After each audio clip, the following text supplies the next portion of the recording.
life to me. Salut tout le monde, bienvenue chez GG Comics, l'émission de débat dédiée aux comics et uniquement sur les comics. Pour ce 92e numéro, nous sommes avec Cab de la librairie Le Comptoir de la BD Versailles. Bonsoir. Nous sommes avec Thomas de Comics Have the Power. Salut. Et nous sommes avec moi-même Black Mirror de Sanctuary.fr. Après ce premier ratage d'enregistrement, nous revoilà. Ouais. Après 6 mois où on nous a pas vus et un ratage d'enregistrement, on est là. Bon, on vous remet en contexte pour ceux qui nous ont un peu oubliés. Donc, on a eu un petit hiatus de 2 mois et demi. Et en plus, pour ce renouveau d'épisode, je me suis foiré sur l'enregistrement. Donc, on a perdu 10 minutes qu'on recommence actuellement. Donc, pour vous remettre un peu en contexte, nous avons enregistré le dernier épisode, donc il y a 2 mois et demi, le 14 octobre. Et s'il y a eu un hiatus de 2 mois et demi, c'est parce que ma femme a accouché littéralement 5 heures après, enfin, le début d'accouchement 5 heures après le début du dernier épisode. Donc, on a eu un beau hiatus. La digestion X-Men, ça. Ouais, exactement. Ouais, ça, c'est tout Après fait, un ça, gros du tout descendu. épisode de 3 heures, mon fils a dit, ah non, faut que je sorte, j'en peux plus, quoi. C'est ça, indigestion, hop, descend. Et c'est pas fini, puisque 1 mois après, c'est Marty qui est devenu papa d'une petite fille. Donc bon, là, on est assez fatigué, mais bon, là, moi, je peux commencer à reprendre. Marty, je pense Là, je vous confirme, on est fatigué, hein, on a subi, hein. Avec Thomas, là, on a Oh, je vous chié. embêtais plus! Tous les deux, là, la vache, on a subi les trucs de Blackie et de Non. Marty, là, ça a été horrible.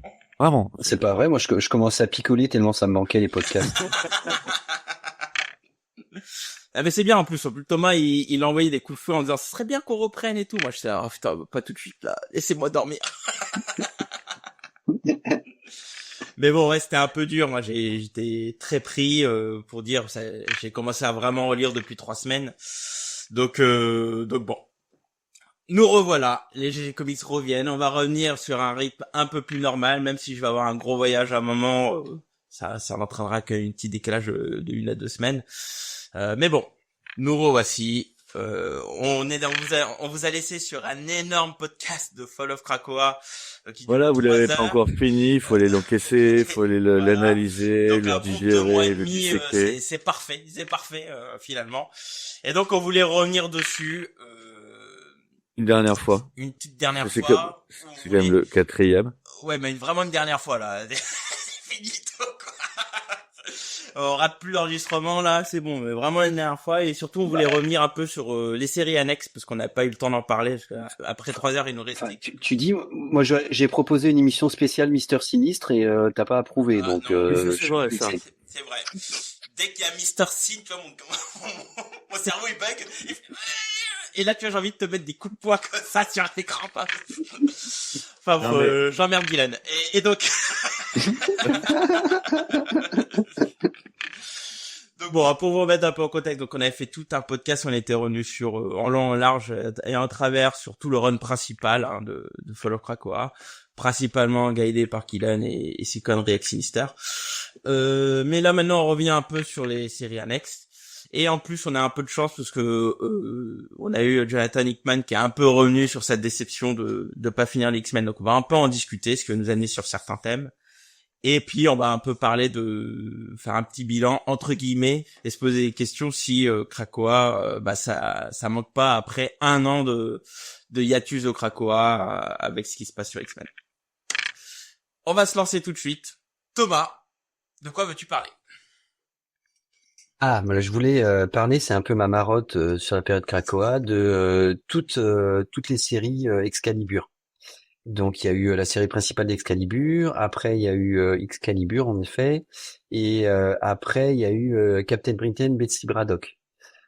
Donc déjà un peu l'accumulation de séries montre que c'est pas forcément la série qui a été la plus populaire et qui a le mieux marché, mais moi j'ai vraiment un attachement profond pour cette série. À la fois parce que j'ai trouvé que la dimension magique de l'outre-monde, la dimension un peu de réflexion sur l'Angleterre, sur le nationalisme montant en Angleterre était intéressant. Et surtout, j'ai trouvé que la scénariste Tini Howard avait vraiment réussi à se centrer sur un nombre réduit de personnages, essentiellement Captain Britain et toute la famille Braddock. Ensuite, il y avait Malicia et Gambit, mais surtout Gambit, puisque Malicia est partie après dans les X-Men. Et puis après, il y a eu ponctuellement d'autres personnes. Je me souviens par exemple de l'agent anglais qui était avec eux dans Excalibur, qui était sympa aussi. Et je trouve qu'il y a vraiment eu un approfondissement des personnages. Et j'ai bien aimé suivre leurs aventures. Betty Braddock qui vit maintenant avec Rachel dans la maison de famille avec son frère. Je trouvais que c'était très touchant. Et par exemple, je trouve que un des symboles, c'est Rictor, que je suis moi depuis les débuts, et que j'ai toujours au début, j'avais trouvé qu'il avait souvent été un peu mis de côté. Et après, j'ai relu le X Factor de Peter David, et là, je me suis dit, ah bah ouais, ça y est, il a eu un moment où il était vraiment important. Et ensuite, il est un peu tombé dans l'oubli. Et je trouve Teen Ward en fait vraiment quelqu'un de très attachant. Il devient l'héritier d'Apocalypse, son pouvoir devient plus important, et donc c'était vraiment intéressant de voir comment elle prenait le temps de développer les personnages et de créer un monde parallèle à Krakoa. Le mec, il y a un seul point sur lequel je suis en désaccord avec toi, c'est que tu dis que c'est une série qui a pas trop marché. Et si tu regardes bien, c'est une des rares séries annexes qui a le même auteur du début jusqu'à la fin. Et qui a une vraie histoire avec une vraie évolution. Je veux dire, elles sont pas nombreuses. Une vraie fin. Une vraie fin. Tu vas avoir X-Force, Wolverine et Excalibur. Non, Wolverine, il y a eu un gros hiatus, hein. Wolverine il revient dans la hiatus. Mais bon, t'as quoi? T'as X-Force et qui va tourner avec le même scénariste, et il y en a pas beaucoup des séries qui ont duré avec les mêmes scénaristes du début d'Eric Mann jusqu'au bout, avec la même personne pour du coup faire avancer les personnages comme c'est là. Hein. Je suis d'accord avec toi, c'est une très très bonne série Excalibur. Moi, ce que j'aimais bien, c'est vraiment. Il y a eu des gros changements de perso en plus. Moi, j'aimais beaucoup le design de Betty avant que Betty. commence Krakoa. Oui, Betty. J'adore le design, j'avais demandé plein de commissions avec ce personnage et tout. Donc je l'ai lu, j'ai beaucoup aimé le début. Mais il y a eu un certain event, le fameux East of World là. Oh là, ça. Et du coup, à cause de ça, j'ai décroché complet. Pourtant, il passe des tonnes de trucs. Enfin, c'est juste que ce truc m'a fait décrocher complètement de la série. Et du coup, j'ai pas continué. Après, parce que tu vois, on va spoiler un peu, mais t'as quand même Betsy qui va devenir lesbienne et qui va se marier avec Rachel. Ouais. Et qui vit en commun avec son frère et Meghan, et il y a toute une histoire d'héritage familial et tout ça. Dès le début, entre le choix où Betsy elle choisit l'épée plutôt que le médaillon, parce que elle c'est l'épée maintenant, parce que toute la partie qui va avec Quanon, et rien que ça joue vachement. On va retrouver tous les personnages d'Excalibur, tu vas retrouver Roma, tu vas retrouver vraiment tout l'univers qu'il y avait eu sous Clermont.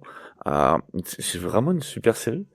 Et ça peut se lire indépendamment de tout le reste. Ouais, ils sont dans l'univers de la magie. Le seul truc qui est pas exploité par Hickman ou très peu. Et donc, du coup, vraiment, ils gèrent leur truc, quoi. Ce qui était très cool aussi, c'est que il me semble que Mark Cousteau est quasiment tout le long sur le run. Il est jusqu'à Betsy Braddock, Captain Britain. Après, c'est quelqu'un d'autre. D'accord, ok. Je sais plus. Un style un peu plus simpliste, mais qui ressemble en même temps. Donc ça jure pas. Mais il est, je sais pas, il y a une trentaine d'épisodes ou quoi. Je dirais, pas loin de ça. Ouais, Mark Cousteau, il fait un énorme run, quoi. C'est cool. Quoi. Moi, je trouve. C'était une des séries les plus stables, hein, en termes d'équipe créative. Enfin, je veux dire, ça a été costaud, hein. Une très bonne série, pour le coup, on est d'accord. Je sais plus si Panini l'a publié en deluxe ou quoi, je crois pas, je l'ai pas vu passer. Pas tout. Si. Ils en ont publié une partie que jusqu'à X-Ward, je crois. D'accord, non, mais je veux dire, sur la deuxième partie, il me semble pas qu'il l'ait publié, quoi. En TPB, non. Non. Ouais. Mais il me semble que la deuxième partie est plus courte parce qu'en fait, je pense quand même qu'elle vendait pas terrible, donc ils ont relancé avec Betsy Braddock. Je sais pas, il y a 6 épisodes, je dirais. Tu vois, pour conclure, pour permettre à Teen Ward de conclure ce qu'elle avait fait. Ouais. Après, on a vu très peu de séries. Après Inferno, pour le moment, il y a pas eu de mini-série. Peut-être le X-Force, peut-être le Wolverine, mais à part ça, t'as pas eu les mini-séries annexes n'ont pas été publiées en TPB. Encore, pour le moment. Ok. Très bien. Voilà. Dommage que Panini l'ait pas republié parce que pas complètement republié parce que du coup c'est un peu compliqué. Ça veut dire se Faut choper taper les kiosques. tous les kiosques, les kiosques, les fameux softcover et souffrir parce que trouver dans lesquels ils sont dans chacun ou c'est sur 1/2? Et dans les moi, je peux te périodes. dire parce que c'est 1/2. Parce que je les ai gardés tous. 1/2 par exemple, sur j'ai gardé, pas pour tous, pas après Inferno, c'est pas 1/2. C'est un peu après. non. C'est Ouais, à partir ouais, de ouais. Sins of Sinister que c'est 1/2. D'accord. Ok. Ouais, et ça Ah, franchement vraiment. ça c'est vraiment un gros problème. Je peux pas publier plus question Ouais. française. Très bien. En plus, c'est un super perso, je trouve, Betsy. Donc, pour le coup, je sais pas s'ils l'ont utilisé aujourd'hui, je sais pas ce qu'ils font avec, mais bon. Rien. Si, elle est dans X-Force. D'accord, ok. C'est pas Quanon qui est Mais non, elle est dans je sais plus quoi. Mais non. Et Betsy Elle- Quanon? Ok. ouais, Quanon, elle est dans une autre équipe. Elle est dans les X-Men de Quanon, McKay et de. Ouais. C'est surprenant. Mais en fait, Betsy, et ce qui est marrant, c'est que c'est X-Force, complètement c'est un peu Mark Cousteau aussi qui dessine. Ok. C'est Mark Cousteau qui dessine. Il a peut-être Et demandé. par contre, ils en font. Et parce qu'en fait, il y a Betsy et Rachel ensemble. Sauf qu'en fait, ça fait enfin, elle apparaît, pour l'instant, ce que j'ai eu que 2 épisodes. Elle apparaît pas vraiment en tant que Captain Britain. Elle réapparaît plutôt Psylocke. comme Psylocke, quoi. Ah ouais? C'est un, Non, là-dessus, ouais, s'il c'est y a pas un truc terrible. qui est pas, Ouais, donc c'est vraiment un retour en arrière, quoi. Sachant qu'il y a toujours Quanon. Ah, Oui. oui. Donc ça fait double emploi. Ça fait bizarre. Ah bah, Mais- elle est censée toujours être Captain Britain, hein. Elle a une Ah oui, partie bah, de, enfin, il est pas censé elle, avoir elle a, perdu, hein. elle apparaît au début avec une épée et avec le costume Captain Britain. Et en fait, comme X-Force, ils ont tous un uniforme commun. Elle Et change. là, voilà, tu la vois pas vraiment apparaître en tant voilà, que Mais Captain Britain, etc. quand tu connais le personnage de Psylocke, enfin surtout de Betsy, la vraie pas Quanon, puisque maintenant on a séparé les deux. Avant, c'était quand elle était Betsy Quanon, c'était jouable, tu vois qu'elle aille dans X-Force. Autant au jour d'aujourd'hui, au vu du personnage, c'est un peu antinomique, je dirais, mais bon, ça c'est, on en revient, on pourra en reparler à la fin, ça. Ok, oui, on en reparlera à la fin. Très bien. Bah écoute, je pense que peut-être qu'un jour je la continuerai. Un jour. Très important ça. Mon enfant sera plus à la crèche quand tu reprendras. Mais je pense que je vais me faire un petit run Malicia parce que j'ai envie de relire un peu ce personnage. J'aime bien moi Malicia. Donc, ceux que je lirai pas, ça va être Je Land là, mais Ouais, mais le problème, c'est que Malicia, elle est pas dans tout Excalibur, hein. Elle part très vite. Après, elle va chez les X-Men. Après, elle tourne. Donc ça, c'est bon, c'est pas un souci. Mais je j'irai ce que veut parler encore Thomas. Ouais, je voulais parler d'un truc encore plus rapide, qui je crois est en 5 épisodes. C'est la mini-série Gambit et Malicia, ou Malicia et Gambit, ou je sais plus comment il s'appelle, que j'ai bien aimé aussi, parce que étrangement, je trouve que toutes les mini-séries sur Gambit et Malicia qui ont été faites, il y a une série de Kelly Thompson, je sais plus qui d'autre il y avait eu, mais il y a eu 3 mini-séries, je crois. Où le couple apparaît, et je trouve que ça fonctionne très bien. Il y a vraiment une alchimie entre les deux. Les scénaristes qu'ils ont choisis arrivent vraiment c'est rare en fait d'avoir un couple de super-héros, super-héroïnes qui marchent. Les couples durent assez peu, et eux, bon bah il y a eu plein d'épisodes compliqués, mais je trouve que quand ils sont ensemble, ça marche bien. Et là encore, c'était un truc assez fun, sans prise de tête, mais très bien fait. On parlait d'édition, tu vois, moi j'en ferais un 100%. Alors les 100% marchent pas commercialement, mais j'en ferais un petit 100% très sympa, et ça vaudrait le coup. Alors je sais plus exactement comment ça se passe l'aventure, je pourrais plus vous dire exactement, mais je m'étais dit ouais, ça marche encore. Et c'est une des rares séries de cette période-là que j'avais apprécié. Je me rappelle plus ce qui se passe dans cette période, parce qu'effectivement il y en a plein des Gambit et Malicia. Il y avait un truc qui était en 2019 là que je vois, mais je sais qu'il y en avait un autre et j'arrive pas à le retrouver. C'est con. Il y a eu Mister and Mrs. Six. Ah, Il y a eu. C'est peut-être Mister et Mrs. Six que t'avais lu. Non. J'ai lu les 3. J'ai lu un avec une couverture grise. Où est-ce qu'il est? Je suis en train de le chercher en bibliothèque, mais je sais pas où il est. C'était le premier, je crois, qui parlait justement où il cherchait à résoudre le problème des différentes personnalités de Malicia et tout ça. Mister and Mrs. Six, c'est un truc très fun où il partait dans l'espace, tout ça, sans sans réel sens, mais voilà, très sympa. Ouais. Et de celui de Malicia, là, le dernier, je sais plus. Alors, je suis en train d'essayer de chercher où ça se passait. Mais ouais, ça m'avait bien plu aussi. Moi, c'est un personnage que j'aime beaucoup, Malicia, pour le coup. Je trouve que ils l'ont un peu caché, même si je trouve que dans X-Men, c'était vraiment un des meilleurs persos. Pour moi, c'est un bon support cast, mais c'est pas...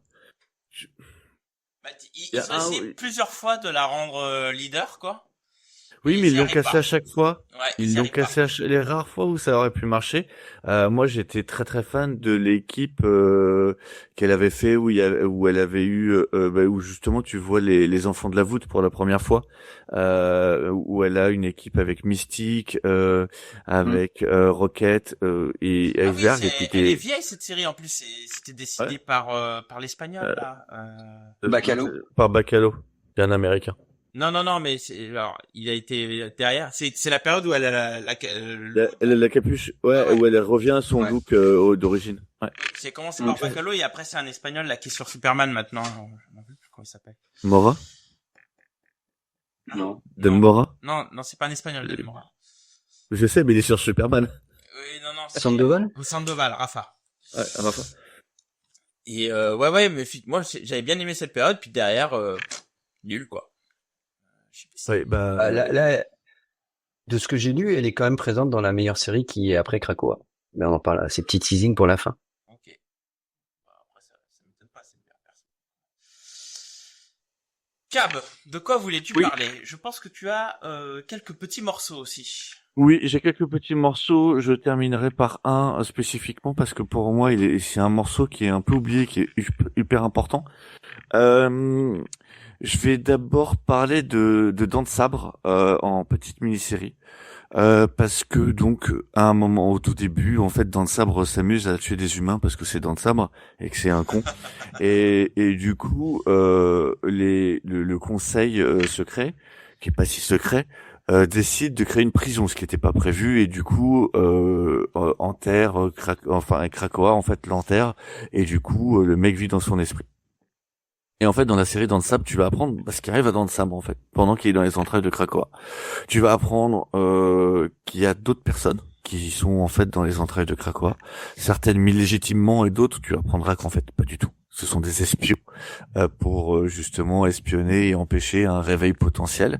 Et surtout, tu vas avoir un Dents de Sabre qui va faire tout un travail sur lui-même. Tu vas avoir un gros travail où en fait il va se mettre à rêver, à avoir des conversations avec des versions de lui-même qui sont très différentes. Il va devenir le roi des enfers. Il va un petit peu comme l'épisode des X-Men où tu sais ta Forge qui crée le dôme. Les mecs sortent et en fait rêvent qu'ils ont conquis la Terre, qu'ils sont après les Asgard. T'as le même truc en fait. Le mec va rêver en fait de tout ça et après se rendre compte que c'est un rêve et du coup à partir de là va commencer à avoir toute une discussion sur lui-même. Il va commencer à développer des pouvoirs qui sont pas trop les siens. Et après, il va s'évader et avec les gens qui vont sortir dans une série qui s'appellera Les Exilés, que je n'ai pas lu, et qui avait l'air déjà un peu moins bien, puisque la fin de Dents de Sabre est pas tout à fait aussi bien que ça aurait pu l'être, mais tout le début est vraiment bien, puisque on va avoir, c'est très violent au début, puisqu'on a ce côté Dents de Sabre qui rêve d'éliminer tout le monde, dont Wolverine. Ouais. Et après, on va Ce qui était bien, c'est moi j'avais peur dans la série Dents de Sabre qu'il l'adoucisse, tu vois. Et en face à un anti-héros. Ouais, et en fait, après, tu vas très vite dans le psychologique. et dans l'horreur psychologique en fait, parce que Dansap va essayer, les mecs qui sont avec lui, Dansap va arriver à les contacter psychiquement, puisque lui il est dans Krakoa depuis longtemps, et en fait, dans une île où tout est connecté, t'es forcément connecté, et donc du coup, il va essayer de les amener à sa vision, et pour ça, il va le faire soit violemment avec des trucs très violents, soit vraiment, et c'est là où tu vois que le mec est une ordure finie, psychologiquement. Et du coup, t'as un vrai truc sur le sujet. Je trouve que pour le coup, ça c'était très bien fait. C'est un peu passé sous radar. Ça a donné une autre mini après, mais ça m'intéressait moins puisque t'avais moins ce côté thriller psychologique où les mecs sont enfermés et en fait, bah tu dois gérer les agressions d'un fou quoi. Et et c'est vrai qu'ils ne l'ont pas fait, ils l'ont pas adouci.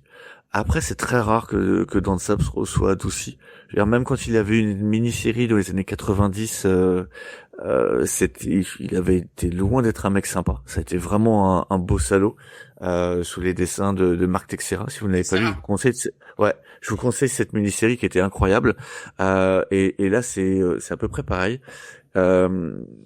Ça rappelle un petit peu quelque part le moment où Dansap est prisonnier de l'Institut Xavier et où il joue un peu avec les nerfs de ceux qui sont présents, notamment Jubilé, où en fait il parle et tout, et il dit des trucs qui sont vrais, puis des trucs que t'as pas envie d'entendre qui sont vrais aussi, puis des trucs faux, et mais tout est mélangé, du coup tu sais pas trop, et tu retrouves vraiment ça, donc vraiment très sympa. Moi j'ai beaucoup aimé.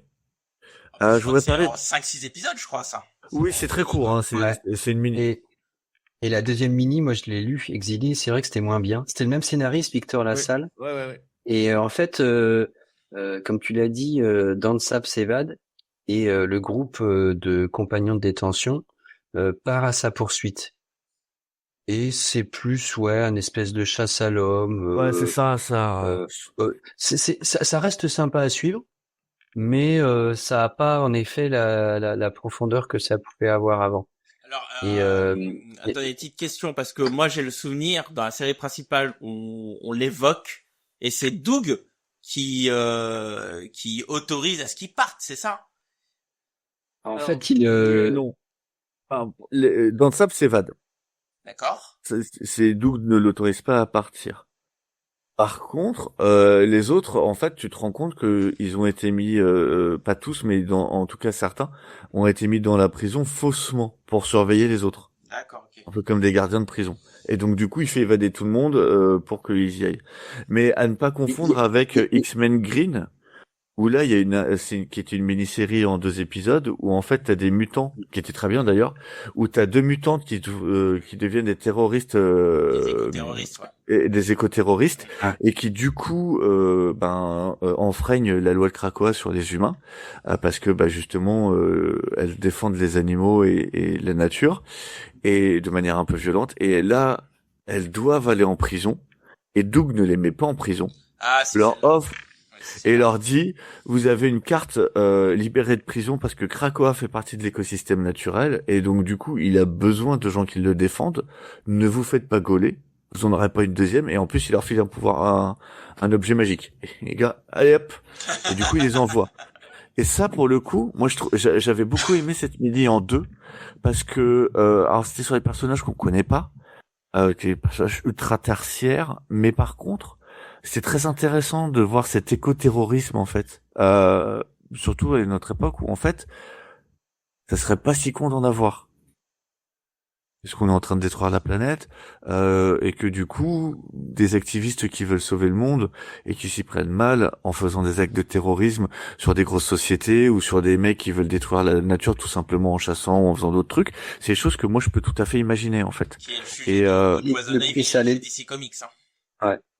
Et ça allait très bien avec le personnage en fait. C'était un personnage qui pouvait Nature Girl. Qui avait un lien avec la nature. Tout à fait. Et qui était dans les New Mutants, si je me souviens bien, mais une série très très récente, qui était assez naïve et elle paraissait un peu fragile. Et là, on voyait la naissance, tu dis la naissance d'une terroriste. En fait, elle est confrontée à la cruauté animale et elle, en fait, elle est complètement liée aux animaux et donc du coup, elle ressent le truc et en fait, elle essaie de défendre ce qu'elle ressent, tu vois. Et en fait, effectivement, au début, elle est toute naïve, toute gentille. À la fin, la meuf, c'est limite si il y a plus d'humains, c'est pas très grave. Et c'est intéressant. Mais c'est très intéressant, c'est plutôt bien fait. Alors ça aurait pu être plus fin, hein, soyons honnêtes, c'est quand même, on parle de série X-Men, c'est quand même fait avec du sabot. Mais, dans le genre, c'était pas dégueulasse. Okay. Moi, je trouvais que c'était intéressant parce que c'était la naissance du terroriste, donc il y avait quand même une dénonciation de sa méthode, mais en même temps, il faisait vraiment poser la question en disant, est-ce qu'elle a peut-être raison quand même? Est-ce que l'humanité est pas arrivée à un tel degré de destruction que sa solution, qui est moralement condamnée, est peut-être la bonne? Donc c'était un assez trouble en fait. C'était 2 épisodes qui étaient très bien. Et le fait que Doug la libère, ça t'amenait un Doug qui prenait ses propres décisions avec Krakoa, et tu voyais que il était, tu vois, on l'avait déjà vu quand il sauve Moira et qu'il empêche de Moira d'être tuée. Tu voyais que Doug en fait était pas genre le béni oui qui parle à Krakoa. Non, il a ses propres décisions, il est fusionné avec l'île comme il pouvait l'être avec Warlock, et attention, il a aussi ses propres plans. Et ça, c'était très très bien. Je voudrais parler aussi de X-Force, puisqu'on a pas... truc quand même, parce que Gillen, il pose un peu ça, et puis finalement, il le détruit complètement avec la solution de Krakoa qui le fout au niveau, en interne, quoi. Oh, mais t'inquiète pas, il y a eu pire pour Doug après. Il y a eu bien pire. Je voulais parler d'X-Force. C'est pas vraiment la meilleure série du lot. Très loin, soyons honnêtes. Mais comme Excalibur, c'est une série qui a duré sur le long terme avec un très très long fil rouge, et qui est notamment la très longue descente aux enfers du Fauve et la remontée d'anciens vilains, puisque par exemple Omega Red passera de gros méchant globalement un peu comme dans le sabre qui peut pas revenir à anti-héros méchant, mais sur la fin en fait c'est végétal, quoi. C'est un peu ça. Ouais. Omega Red sur la fin, je suis désolé, on trouve une solution pour contrôler ses accès, il aide l'équipe. Alors c'est pas le mec de ouf quoi, mais c'est pas genre je suis un héros. C'est pas je suis un anti-héros non plus, mais t'en es pas loin de l'anti-héros, c'est plus le méchant quoi. Mais moi, on m'a toujours dit que X-Force, c'est vraiment la dégringolade de Beast, quoi. Vraiment, il fait n'importe quoi. On retrouve, on me dit c'est souvent la série ce qu'on me dit c'est la série qui mène un peu au Beast de Morrison, quoi. Alors, c'est deux choses. Ouais, ou Dark Beast d'Apocalypse. Voilà, c'est ça. Ouais. En fait, c'est la série qui amène c'est ce qui se passe après. En fait, c'est la série qui amène au Dark Beast. Clairement. Et c'est relou, et parce que je vois pas de niquer le Fauve. On a déjà fait une histoire avec le Dark Beast. Ça venait d'un univers parallèle, c'était très bien, ça permettait de le salir. Je vois pas l'intérêt de le salir. Tu comprends pas vraiment pourquoi il passe méchant. C'est très abscon. Il est là pour... tu comprends l'idée de que en fait sa part scientifique devient tellement l'excuse ne fonctionne pas. Ça par contre je suis d'accord. En fait, il y a une logique, mais je la trouve. La logique, c'est qu'il devient méchant parce qu'il veut sauver les mutants de toutes les menaces extérieures. Sauf que d'une, ça marche absolument pas, et qu'il veut le faire par tous les moyens. Mais c'est absolument pas raccord avec le personnage. Ça ne fonctionne pas vraiment. Et en fait, t'as juste un Dark Beast au fur et à mesure. Dans la série actuelle, en fait, il y a un petit crossover, et là récemment aux États-Unis, en fait, le mec est redevenu blanc, ce qui amène du coup au Dark Beast de Morrison. D'accord, ok. Avant, c'était le Dark Beast bleu, et là c'est le Dark Beast Morrison. Et en plus, ce que j'ai pas du tout aimé, c'est que tu sois obligé de lire Wolverine à un moment donné. Parce que sinon tu peux pas tout suivre, t'es obligé, c'est important puisque le Fauve va essayer de cloner Wolverine pour en faire une armée d'X-Force en fait à son truc. C'était con. C'était complètement. Il est vraiment à la con quoi. Et du coup, le Fauve va arriver dans la série Wolverine, va tuer Wolverine, va le mettre comme un clébard, et pour empêcher le vrai Wolverine, il va garder les faux. Et du coup, il va se faire trucider, mais en fait, il se sauve parce qu'il lui aussi a une armée de clones. Et pour sauver la face et ramener un Fauve un peu original, parce que tout le monde gueule un peu, on sort un clone qui n'a pas été endommagé, qui n'a pas les sauvegardes de Krakoa. Qui date même de la période Avenger, je crois. Non. Quasiment. Non, avec Simon Williams, non. Ouais, je croyais, mais il date vraiment ils ont pris une sauvegarde qui date d'il y a très longtemps. Ouais, qui date d'il y a très longtemps. Et donc, du coup, t'as pas la deuxième mutation, t'as encore sur le fauve de la période des années 90. Tu retrouves, c'est le fauve que t'as dans la série X-Men. Ouais. Et je suis là, je fais, mais sérieusement? Ah, le rétropédalage de fou, quoi. Le rétropédalage, le fait de faire une sauvegarde avant la seconde mutation, t'es là, tu fais, mais attends, tu reviens 25 ans en arrière. Et en plus, le truc est juste pas, enfin, c'est amené les clones, donc oui, c'est dans l'histoire et c'est amené, mais ça marche pas quand même, quoi. C'est juste pas crédible, c'est nul. Ouais, puis surtout le fauve méchant, il est. Ouais, puis le fauve méchant, on a l'impression d'avoir un fataliste des années 70-80, vraiment un truc bêta où il vit dans une base qui est un squelette géant qui est sous l'eau. Enfin, c'est bêta. Non, mais tu vois t'as l'impression d'être sur un méchant James Bond, tu vois, des années 80, Roger Moore. Et en plus, c'est censé être un des grands méchants de la période Krakoa. Et sauf qu'en fait, tout le monde s'en bat les couilles. Il y a que dans X-Force où on en parle. Vite fait, de temps en temps, tu vois Emma. Mais sinon, on s'en bat le steak. Bah, moi, dans la série principale, on ne parle jamais de l'histoire. Non, alors que X-Force le combat comme si c'était le gros vilain qui allait tout tuer. Ils sont 3 gus. Putain, on parle même pas de Sage. Et son alcoolisme ou qui sort de tu sais pas d'où. Tu fais, bon, bah, ok, écolo, ok. Bon, qui se résout en 3 épisodes. Et à un moment, elle fait, bon, allez, j'en ai marre de m'apitoyer sur moi-même, c'est bon, j'arrête de boire. Ok. Putain, je savais pas que c'était si facile, mais ok. C'est une de botal, quoi, c'est... Ouais, parce que je crois que lors d'une mission, elle est responsable de la mort de quelqu'un blessé, tout ça, voilà. Elle dit, moi, j'ai fait une connerie, j'arrête. Ouais. Et tu fais, putain. Alors que normalement, c'est le truc qui t'entraîne encore plus. Ça marche pas. Je crois que le seul aspect positif, c'est qu'à un moment donné, c'est même pas très bien traité puisque c'est un peu après laissé pour compte. C'est la partie Rasputin où tu suis Piotr qui bah du coup c'est la partie où il est géré, puisque pendant toute la période Krakoa en fait il est sous Mikhail, il est pas lui-même et Colossus et tu le vois, c'est là où ça commence à être travaillé en fait dans X-Force. Sauf que c'est jamais résolu, c'est mis de très loin alors que c'était un des trucs les plus intéressants du truc. Pendant 14 mois ou 15 mois, on n'en parle plus. Avant, moi, j'ai détesté ça parce que ça Colossus qui devient une grosse brute, je trouve que c'est complètement idiot parce que il est déjà puissant. Donc, ce qui est intéressant avec Colossus, c'est que c'est une âme d'artiste dans un corps super musclé. C'est ça qui est intéressant. Là, il est contrôlé. Je trouve que ça fonctionne encore. Oh non. Oh non. Pour moi, si. Et en effet, t'as raison. Pendant, je sais pas, je dis 12 mois, mais c'est peut-être 15 mois. On n'en parle plus du tout. Et puis brusquement, on a l'impression que le scénariste se réveille en disant, au fait, j'ai ça à terminer. Je termine ça en 3 épisodes ou je sais plus quoi et hop. Hop, il est libéré. Il s'en veut. Il dit, oh mince, j'ai fait des grosses bêtises. À cause de moi, Krakoa est en partie effondré parce qu'il a permis d'ouvrir des portes.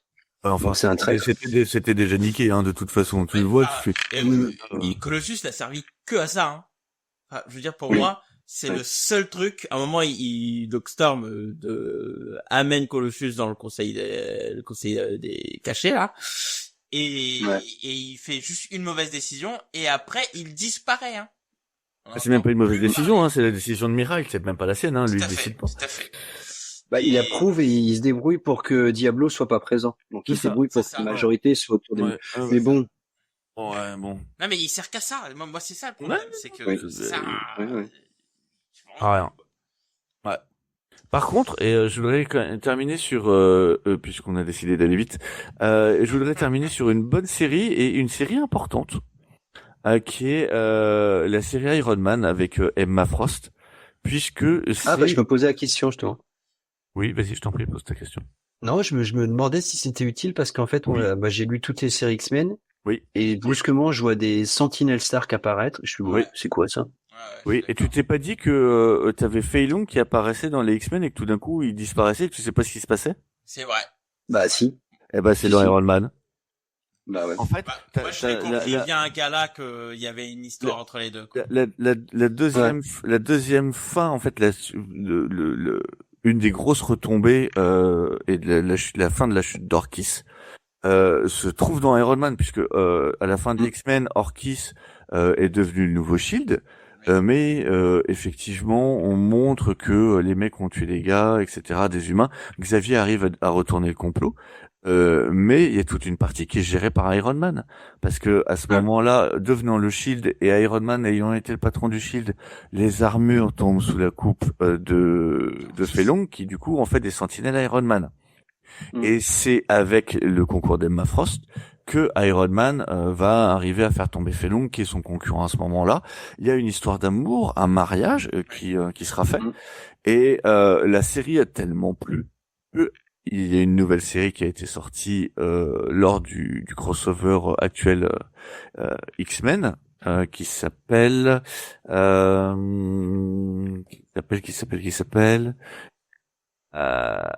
Mais tout ça, ça part du truc assez un peu bêta, c'est que ça en fait c'est le même scénariste, c'est Gary Dugan. C'est Gary Dugan, ouais. Qui était le successeur un peu de Hickman sur X-Men et qui écrivait aussi Iron Man. Donc ils l'ont intégré un peu dans l'univers des mutants, alors qu'en fait Iron Man n'a quasiment jamais fait partie de ce monde-là en fait. Donc au début je me suis dit, oh là, c'est quoi ce truc? Ouais, mais en fait comme Fei Long c'est la partie ingénieur scientifique, c'est lui qui ont fait ça quoi.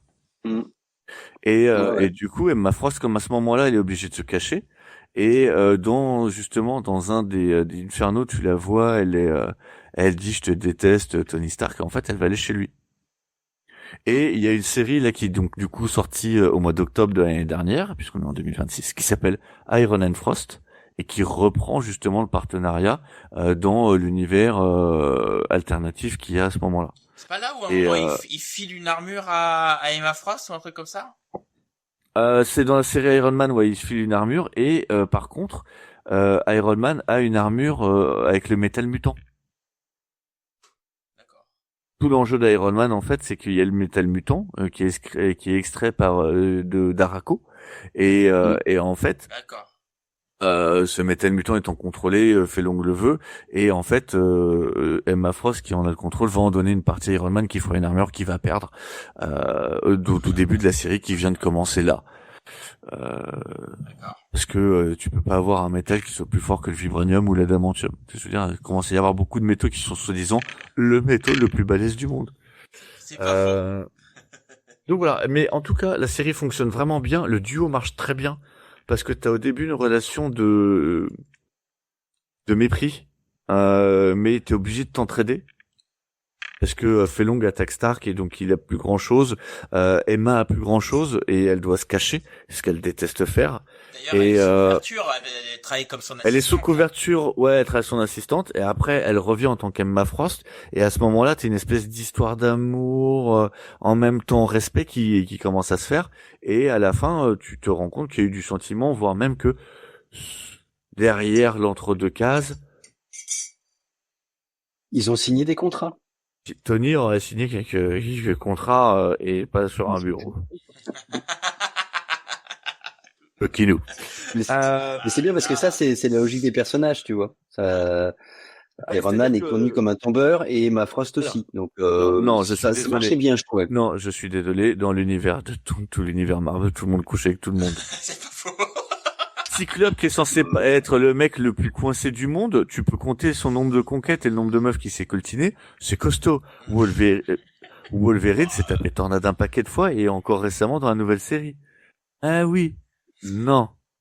Thomas, il est outré, mais... Là, tout de suite, ça me vient pas, mais je suis sûr qu'il y en a que, Rocket, il a pas couché avec Tonks Monde. Oh, ok, ok. Voilà. La Cheyenne Mirage, pareil, très pur. Donc je trouve que voilà. Ran, elle a juste fait avec un animal, donc ça va. Hein. Ah non, Ran, elle a couché avec d'autres. Ah, bah là, ça, je sais pas. Il faut que je vérifie ma biographie. Je te confirme que Ran, elle a fait avec d'autres. Là, Bon, on va passer ce petit au moment où Ran passage, est enceinte, voici. Ran n'est plus chaste, dirais-je. Thomas, tu voulais parler aussi d'une autre série. Ouais, si on a le temps. Ouais, je voulais parler des Lions, mais ça, c'était au tout début d'Hickman. Et c'est une des bonnes séries, une mini-série aussi, parce que c'était en 5 épisodes. C'était autour de vraiment de. En fait, c'était intéressant parce qu'en fait, Krakoa était censé intégrer l'ensemble des mutants. Mauvais et bons mutants n'existaient pas. Et là, on suivait un groupe d'irrécupérables, de gens vraiment atroces. Il y avait Long Couteau. Je me souviens, il y avait Empath.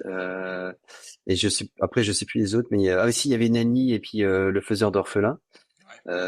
Et en fait, c'était est-ce que ces gens sont récupérables? Est-ce qu'on doit s'en débarrasser? Donc on les a envoyés dans une mission un peu. Et si au premier abord on pouvait avoir l'impression que c'est un truc assez sinistre et tout ça, en fait c'était traité avec humour et ça fonctionnait bien, je trouvais, hein. Il y avait un ton un peu sarcastique, cynique et j'avais vraiment bien aimé. C'était Alors l'équipe je de sais pas, est-ce que Sinister, c'est c'est quoi ça, cet non? épisode? Ouais, c'est ça, ouais. Avec Ouais, Guanon et tout, là, c'est ça? ouais, c'est ça. Ouais, Ok, ouais. Et vraiment, il y avait ouais, une bonne période. Mais ça. Ah non, je vois qu'il y a eu 18 numéros de ça, quand même. Ah ouais, quand même. Ok. Ouais, mais je Ouais, crois qu'il y a eu une deuxième série après qui était un peu moins bien dans mes souvenirs. Mais ouais. Mais après, enfin, on pourrait peut-être en parler après, mais après j'ai du mal à citer. Il y a tellement eu de mini-séries dans l'après Inferno que là, par contre, j'ai du mal à en citer d'autres parce que j'ai trouvé que la plupart c'était une c'est calamité quoi. anecdotique, La quoi. série Câble, tout ce qui se passe pour Câble après Inferno, c'est une catastrophe quoi. Ah ouais, mais là, tu me rappelais, alors, en plus, j'ai lu, bon, je vais vous parler juste après, mais c'est vrai qu'il apparaît à un moment, je me suis dit, ah oui, c'est vrai qu'il est là, lui. C'est vraiment... Bah, les deux câbles. Les Oui, deux oui, je câbles. Il sais y qu'il y a le a le jeune jeune et aussi. le Ouais, vieux. ouais. Et la dernière mini-série, c'est Scott Lobdell qui s'en occupe. Et moi, je pensais qu'ils allaient résoudre un peu ce problème d'avoir un ado et tout ça. Ouais. Bah non. Il garde les deux.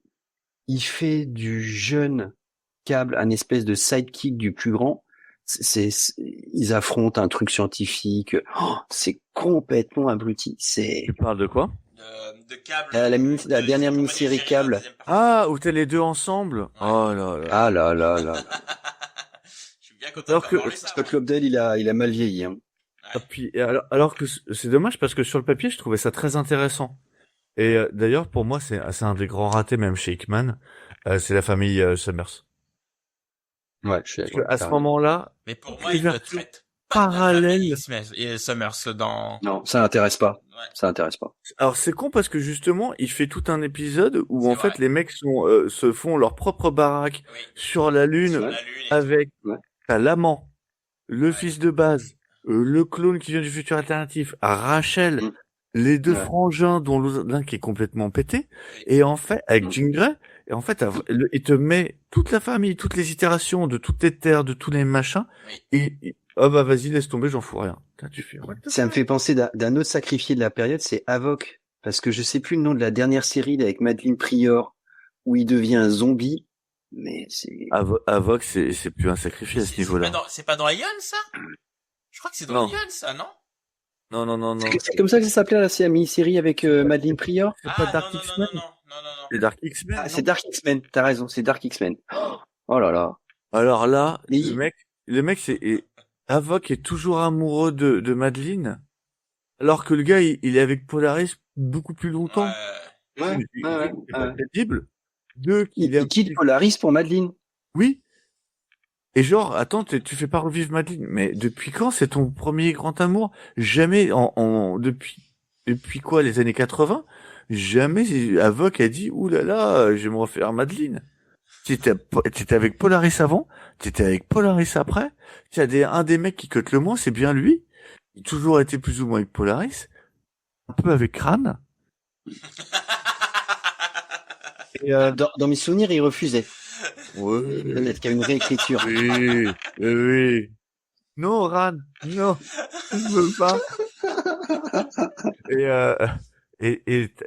Et là, il en devient un zombie et tu sens qu'il est pas, alors que Avox c'est quand même, le mec a été le leader il a été leader de X Factor pendant des années. Il s'est affranchi de son frère et là on en refait un mec qui est dans l'ombre de son frère, qui est complètement bouffi dès qu'il est à côté de Cyclope. Enfin, je veux dire, c'est plus un retour en arrière à ce niveau-là. Enfin, c'est une réécriture complète du personnage et à la fin le mec finit zombie. Mais en plus, parce que j'ai suivi une nouvelle mini-série, il est dans le X Factor, le nouveau qui est apparu là qui a été un échec aux États-Unis. Et c'est comme ça. Et en fait, oui, parce qu'en fait, tu découvres que dans une mini-série publiée uniquement en ligne, il est redevenu normal. J'ai l'impression qu'il est redevenu, il est redevenu normal. J'ai l'impression qu'il est redevenu avec Polaris. Oui, tu dis mais. Qui le trahit du coup. Non, parce que ils sont pas séparés 36 milliards de fois. Qui du coup le trahit en disant nous on veut pas retourner dans X Factor, tu pues du cul. Et puis finalement il va sur, tu sais, ils avaient déjà fait un X Factor qui était contrôlé par une grosse société. Donc là c'est le même pitch et avec un côté extatique mais qui marche pas du tout. Et après du coup, comme ça marche pas, si Ava qui fait allez, on se casse X Factor, on redevient indépendant et il retourne avec Lorna. T'as-tu fumé? Ah oui, effectivement, ça donne pas envie. Et on parle plus jamais de Madeleine. Et t'es là, tu fumes. C'est Russell qui s'appelle, je crois. Je sais pas, c'était nul. Si, c'est Russell, celui, un scénariste qui est apprécié, je crois, qui est dans le super, qui a fait quoi? Qui a fait Superman Space Age, là, c'est lui, je crois. Mark Russell. Ah, avec Michael Red, j'ai pas lu. Je suis pas un fan de Michael Red, ne me tapez pas. Moi non plus. On fait un check Schwarzy, là. Hop, comme ça. Michael Red, non, alors je déteste non, parce que j'ai bien aimé Six-Force Ecstatic, je trouve que ça collait bien à la série. Mais Superman, non. Et puis voilà, qu'est-ce qu'on pourrait parler d'autre? Moi, parce que je suis le Thomas du podcast, parce que pour le coup, je n'ai pu lire qu'une seule série pour ce podcast. Excusez-moi, vous pouvez m'envoyer, me lapider avec Pancayas. Moi, j'ai lu qu'une série, en plus c'est une mini-série, donc j'ai pas eu énormément de taf. Avec X-Men Forever, qui est une mini en 4. On en avait parlé en fait dans le précédent podcast où vous m'avez parlé d'événements qui se passent dans les X-Men Forever. Et donc je me suis dit, il faut que je lise. Et en fait, donc j'ai lu ces 4 numéros. Et effectivement, moi où je pensais que ça se concentrait essentiellement sur le Phénix, j'ai découvert qu'au long des 4 numéros, c'est littéralement une série complémentaire de l'arc final, qui était Rise and Fall of the House of X, je sais plus trop quoi. Donc honnêtement, j'ai eu une de ces sensations de me dire, en fait, cette fin-là, alors j'ai quand même compris ce qui se passait en lisant le Rise and Fall, mais je sentais bien qu'il y avait plein de trucs qui se passaient à côté et que j'avais vraiment la sensation que les architectes, ils maîtrisaient plus rien.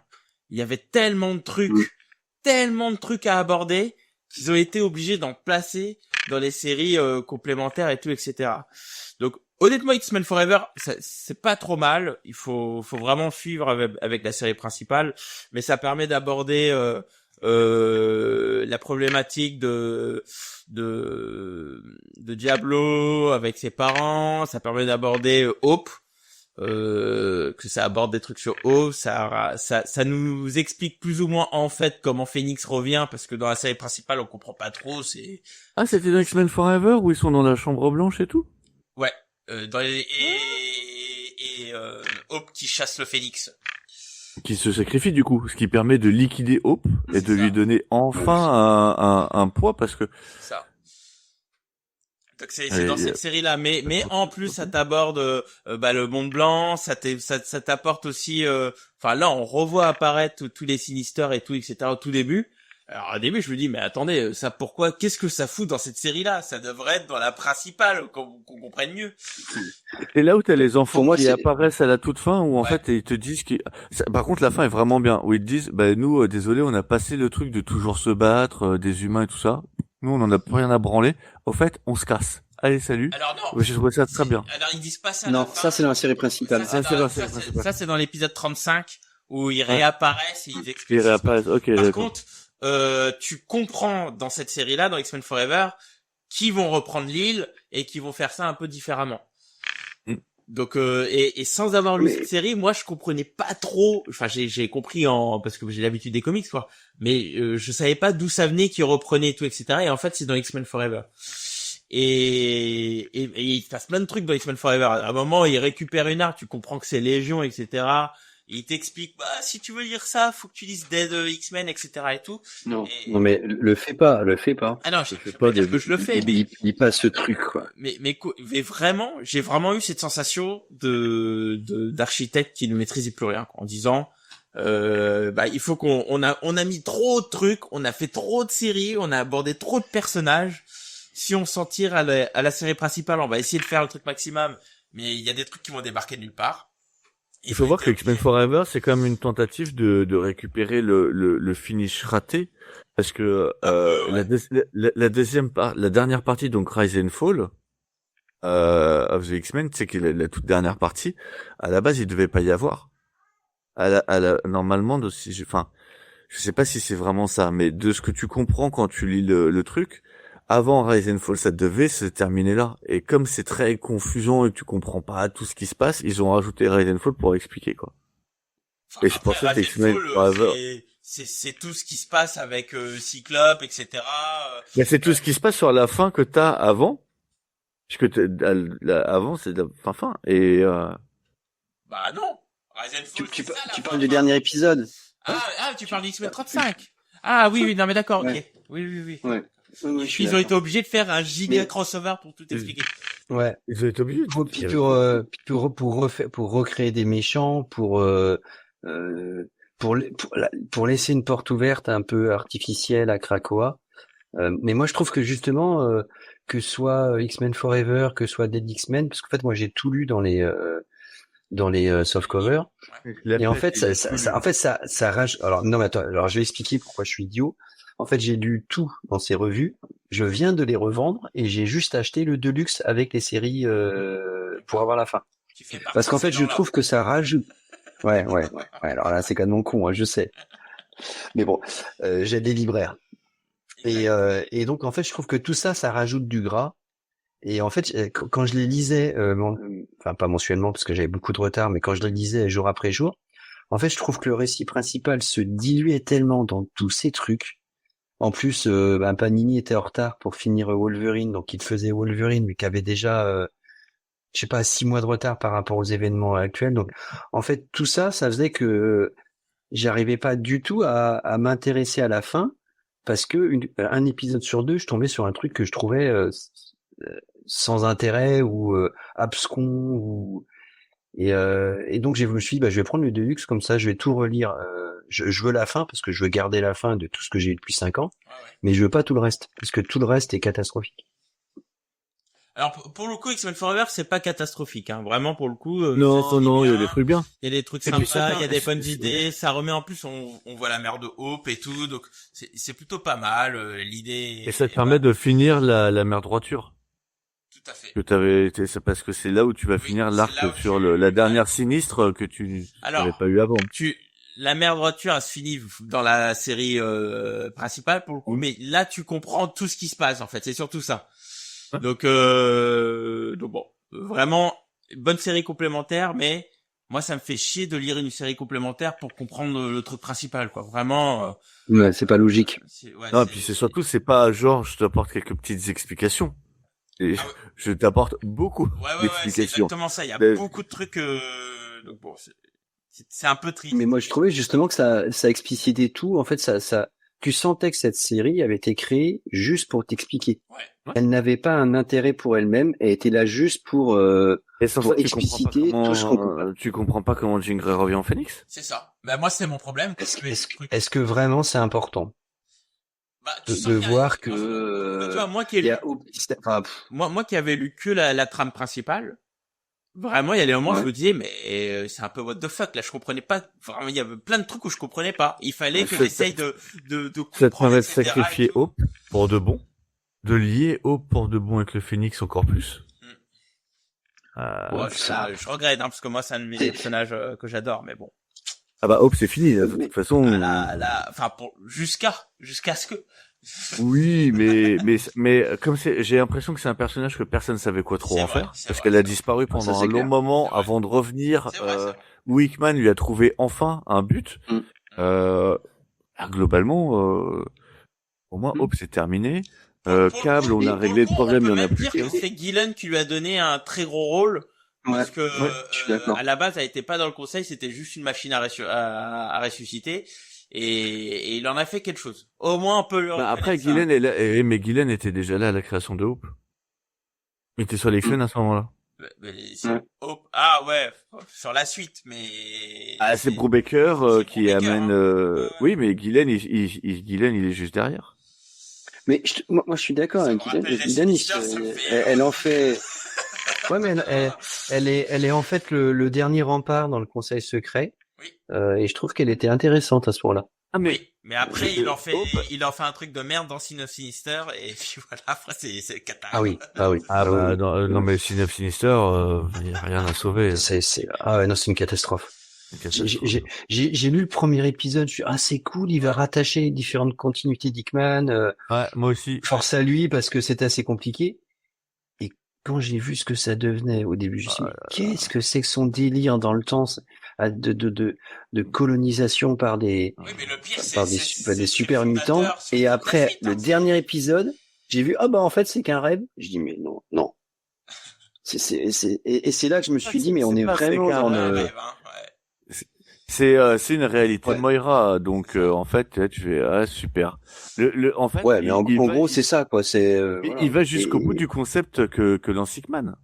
Hickman dans House of X Power dans House of X Power of X, c'est exactement ça.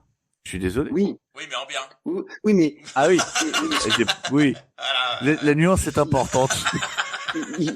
Il fait d'une promesse intéressante un truc quand t'as terminé l'histoire, tu dis mais en fait ce que j'ai lu n'a concrètement servi à rien. C'est un non, je suis pas d'accord. Pas servi dans le sens où ça n'a rien apporté. Non, je suis pas d'accord. Ça n'a rien apporté au prestige du truc. Alors, prestige, ça prestige, je pense qu'on est tous d'accord. On est tous d'accord. Par contre, ça apporte la chute. Voilà, sans ça, t'as pas la chute. Puisque, en fait, à ce moment-là, Hope, Xavier, Emma, Exodus, il m'en manque un, je crois. Tornade. Non, pas Tornade. Non, pas Tornade, justement. La Tornade, elle dirige avec Destiny. Non. Pas affecté. Mais en fait, les autres sont tous infectés par Sinistre, et en fait, du coup, ils sont mis au banc des décisions. Ils sont consultés, mais ils peuvent plus décider parce que en fait, ils sont infectés par Sinistre. Non, mais attendez. Et c'est ce qui va provoquer la chute, puisque c'est ce qui permet à Colossus d'arriver. Non, mais ça, tu le vois dans un épisode. Vas-y. À la fin de Sinister, on comprend qu'il y a un Sinister supérieur. Et donc voilà, c'est ça la finalité de Sin of Sinister. Ça veut dire qu'il y a un gros Sinister que vous devez enculer, quoi. C'est exactement ça le truc. Et donc il y a Dieu en fait. C'est toute la suite. C'est que ça. C'est toute la suite. Donc, oui, mais tu pourrais. Enfin, faudrait que je relise tout, mais je suis pas suivi à ce point-là. Mais tu pourrais le faire en une case en fait. Tu pourrais le faire en une case dans une série X-Men. Ah si, je te jure. Tu fais en une case un Sinistre qui se projette dans le futur et qui se retrouve bloqué par ce dieu. Tu fais une double splash à la rigueur où tu vois les évolutions. Tu sais, comme quand t'avais les trucs sous Bendis avec Romita Junior où tu voyais une chronologie, une timeline, etc. Tu peux faire comme ça si tu veux, mais c'est une double page, pas une case. Oui, je suis d'accord. Mais moi, c'est trop dur. Là, franchement, en fait, ça m'a un peu mais en façon, c'est simple. Toute la partie X-Men après AXE, c'est que Sinistre. C'est trop long et c'est trop chiant. Oui. Mais bon, attendez, on va pas revenir dessus. On a fait genre 3 heures de podcast, donc donc bon. Je voulais juste. C'est Thomas qui relance. Je voulais juste préciser que X-Men Forever, c'est une bonne série, mais ça montre qu'il y a eu quand même un gros problème sur la construction de ce finish, quoi. C'est surtout ça. Ah bah, clairement. Passons à la suite. Grâce à ce extraordinaire hiatus des GG Comics, on a eu un petit retour de Jonathan Hickman, donc il a été interviewé et en fait, non, tu voulais dire qu'il a écouté notre podcast, il est venu nous voir et nous a donné une interview pour nous dire qu'il était un peu triste. Hey Blackie, I want to say something. Et en gros, il nous a dit... D'ailleurs, la transcription est à venir sur Comics of the Power. Ouais, tout à fait, avec une belle photo comme ça et tout.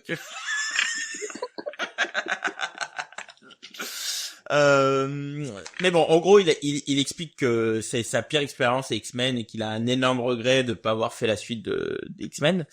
Et du coup, j'ai envie de vous poser des questions. Est-ce que, au final, Marvel ils se sont pas chiés dessus et ils auraient dû lui laisser les rênes de la suite, quoi. Et moi, je pense que, mais moi, je suis un gros fan de Hickman. Hein. Moi, c'est mon Jesus. Hein. Donc, clairement. Alors, pour moi, on le fera jamais. Mais je pense qu'il y a une problématique derrière tout ça, parce qu'il faut rappeler que sa première partie était Krakoa, et en fait, après Inferno, il voulait lancer la chute de Krakoa, et il y avait une troisième partie. En fait, normalement, Inferno est la chute de Krakoa.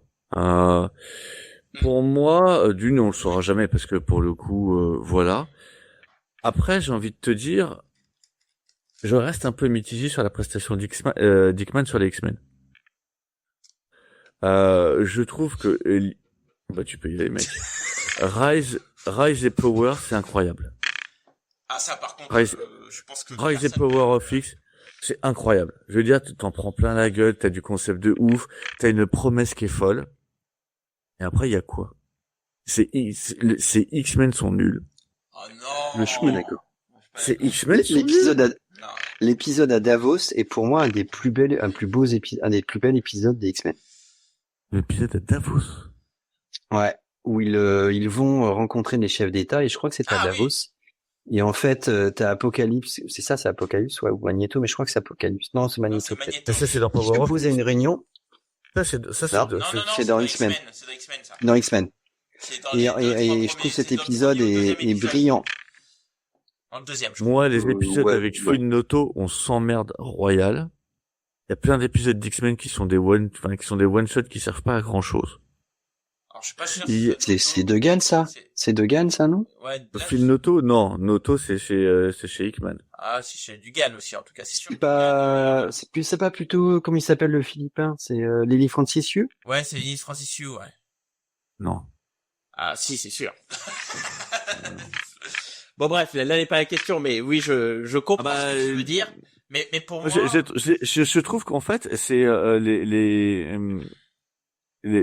X-Men de Hickman, c'est vraiment on attend. Il se passe pas grand-chose. Mais non, c'est tout l'inverse. En fait, c'est une construction d'univers. Pour moi, c'est il construit, il build up. Et moi j'ai adoré ce passage-là parce qu'il construit trop de trucs, il introduit trop de concepts. Puis il questionne la puissance. Oui. Moi, ce que je trouve impressionnant, c'est que en fait c'est une réflexion sur la puissance de l'État.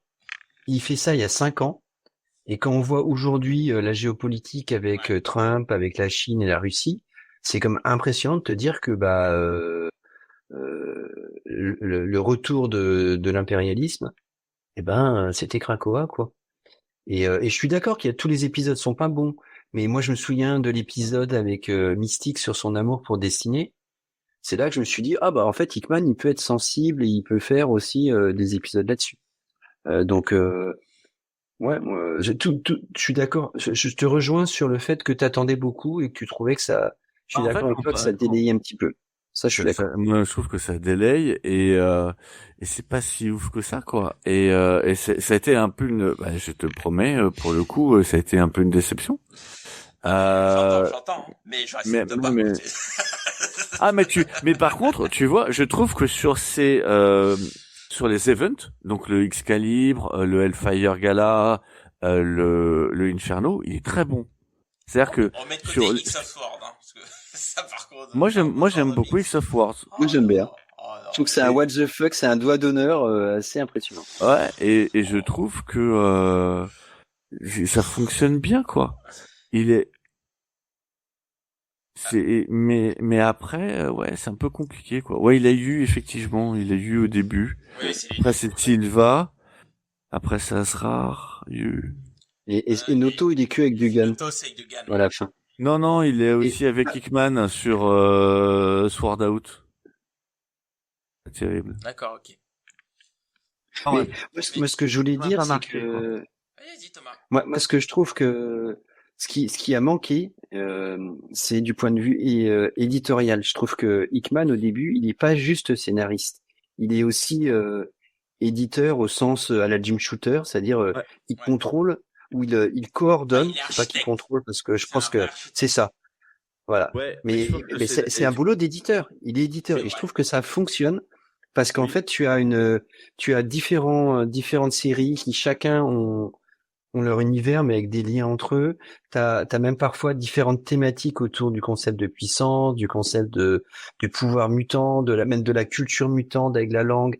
Il y a voilà et t'as vraiment l'impression dans tous les premiers que tu te projettes dans un autre univers. Et je trouve que ça fonctionne. Et ce que j'ai pas apprécié, c'est justement que Marvel, en fait, lui enlève ça. C'est-à-dire qu'il n'ait pas écrit à la rigueur les séries, pourquoi pas. Mais il fallait le garder comme coordinateur. Pour moi, parce que il était bon pour ça.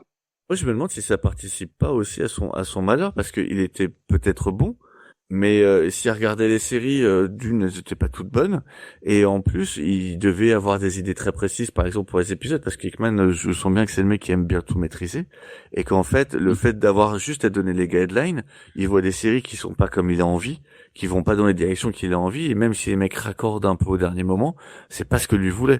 Il y a peut-être ça aussi qui joue, hein, tu vois, j'en sais rien. Alors, dans son interview, il évoque pas ça, il dit juste ça peut participer au stress et au fait qu'il soit frustré. Ouais, il y a un peu de ça, il dit qu'il a été débordé, qu'il avait trop de séries, etc. Et ça fait, voilà.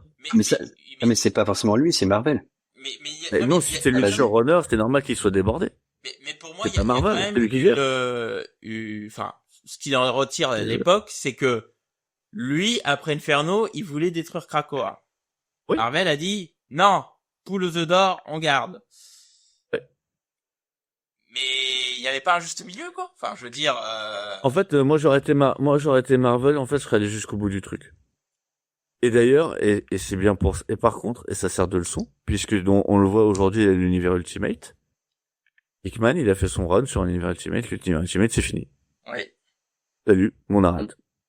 Ouais. Voilà. Ça s'arrête là, aux États-Unis, ils sont en train de s'arrêter. Ouais. Mais c'est ça le problème, c'est que je pense qu'il y a un manque quelque part chez Marvel de négocier, quoi. Écoute, en fait, on comprend ce que tu vas faire et tout, mais on voudrait te garder dessus, continue un peu, et puis un peu plus tard fais ce que tu veux faire. Après, il faut pas. C'est surtout qu'ils lui ont dit oui au départ. Ils lui ont dit bah oui, vas-y, les X-Men Run, fais tout ce que tu veux. Il pensera et pas ronronner. Voilà. Et les mecs, ils étaient super fusion. Ah, ça ronronnait pas, c'était super fusion. Le machin, c'était. Voilà, c'est ça. Il fallait faire un électrochoc. On fait appel à lui. On pensait que ça va relancer, mais pas à ce point-là. Ça relance, les critiques sont ouf, tout le monde y veut. Mais après, et c'est là, je pense que c'est un truc que Hickman a perdu de vue à ce moment-là. C'est il pensait qu'il aurait les jouets et qu'il pourrait faire ce qu'il veut. Or, c'est un business et c'est pas ses jouets. Et ça, il l'a oublié à ce moment-là. Ouais, mais je suis d'accord. Clairement, on l'a eu. Clairement, on l'a eu. Mais parce que tout le monde s'en fout des X-Men. À ce moment-là. Au début. Mais après, il a pu rester très longtemps. Et après, il a dû partir parce que les Image Boys de Ginny le dessinateur devait être plus important et en gros, on lui a. Et l'ont viré. Mais c'est le moment. Et pendant des années, il a pu faire ce qu'il voulait. Oui, parce que les X-Men ne vendaient pas autant que les Vengeurs. Dans les années 80? Ah non. Dans les années 89, 90, les X-Men vendaient bien plus que les Avengers. 89, 90, c'est la fin de Claremont. Dans les X-Men. Ouais, mais. On va en 91. Entre 85 et 80 et 4 non il part en 91. Ouais. Mais entre 85 X-Men 1 ou 2. Ouais, je pense qu'entre 80 En gros, je pense que dès le Phoenix, les X-Men vendent plus que les Avengers. Ah, je suis pas C'est sûr pas de bien ça. sûr. Ah non. Sûr. Sur des Bah. coups, sur des parties un peu importantes, type le Phoenix, c'est possible, mais pas sur l'intégralité des runs. Il y a toute la période après avec les guerres secrètes où les X-Men à ce moment-là, c'est Malicia, t'as Cyclope qui est parti, etc. Moi, je suis pas bien sûr. Hein. Ouais, non, Là, moi, je pense que c'est proche, mais je suis pas sûr que ça passe au-dessus. Hein. ouais, je pense pas. Et c'est pas et les X-Men sont pas le flagship. Les X-Men deviennent le flagship à partir de Jim Lee. Avant, c'est Spider-Man et c'est les Avengers. Bah, bref, faites que la history, les gars. Sylvestri, Sylvestri à l'époque, il est pas connu. Quand il se lance dessus, Leonardi, c'est pas des gros auteurs. T'as Bob Arras sur les Vengeurs à cette période de l'année. Bob Arras, qui est déjà éditeur, je te le rappelle. Ah, mais justement, enfin bref, c'est pas le sujet, en fin de retard. Mais là quand même, où effectivement, tu voulais en discuter, Thomas, c'est vrai que on était parti sur une philosophie de étatique avec Hickman. Ouais. Donc tu voulais parler de collectivité, mais moi je parlais même plus de collectivité, je parlais de population. Ouais, c'est ça, de communauté. Ouais. Et effectivement, tu en disais tout à l'heure et ça m'a fait choc, mais c'est vrai que on est un peu sur le même type de menace au début de ce qui se passe aujourd'hui, c'est-à-dire que nous, on a le pouvoir. Si vous voulez qu'on vous l'offre, bah vous respectez ce qu'on veut faire et puis basta quoi. C'est un peu ce que nous fait un peu Donald quand même. Hein. Donc on est vraiment sur ce type de philosophie quoi. Et effectivement, on peut supposer que Fall of Krakoa était vraiment une déchéance d'un État quoi. Et c'est vrai qu'avec qui s'effondre sur lui-même à partir de sa puissance et de ses failles. Ouais. C'est ça que ça raconte. Voilà. Tout à fait. Que alors que ce qui est devenu avec le chauve pas divin, c'est vraiment une conception de on met tout sur la tête de Xavier quoi. Et ça. Mais moi je me demande si est-ce que c'est les scénaristes ou est-ce que c'est les éditeurs qui ont dit ouais mais en fait alors Hickman ton idée elle est bien mais ça veut dire que dans ces cas-là tous les X-Men sont co-responsables de massacres, de génocides, d'impérialisme. Mais ça et là ça pose problème. Mais on sait pas ce que voulait faire X-Men. Parce que ce que voulait faire Hickman, ça se trouve il y avait la chute de Krakoa, c'était pas ça. Oui, c'est possible. Hein. On en sait absolument rien. Il part d'une supposition. Si on a le résultat, en fait, c'est que au départ, on a quand même le sentiment que c'est une vraie réflexion sur la puissance et le fait que génétiquement les X-Men, enfin les mutants sont plus puissants.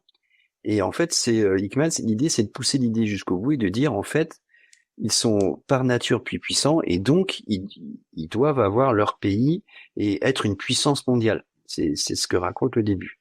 Oui. Et donc c'est au début.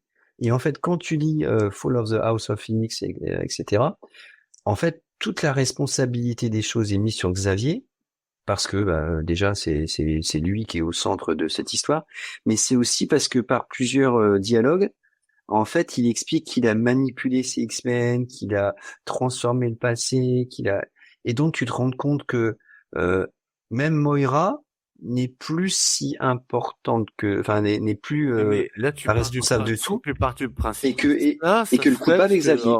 Oui, mais ça, tu pars du principe. Parce que ce qu'aurait écrit Hickman, on n'en sait absolument rien. Non, c'est passé là. Non, ce qui c'est maintenant. Et moi, j'ai l'impression que je sais pas ce que. Ce que je veux dire, c'est que c'est pas qu'est-ce que ça aurait été Hickman, mais c'est surtout que le concept de départ est trahi. C'est que la puissance collective devient une responsabilité individuelle. Donc la responsabilité collective devient une responsabilité individuelle. Et je trouve que les nouveaux scénaristes trouvent une porte de sortie un peu facile pour sauver la franchise X-Men en rendant Xavier responsable de tout. Mais je sais pas ce que X-Men aurait écrit. Je sais pas ce que X-Men aurait écrit. Mais ça m'a un peu déçu, ça. Au vu de son choix de partir sur une série spatiale, enfin de relancer le Space Up, et pas très bien pour le coup, malheureusement.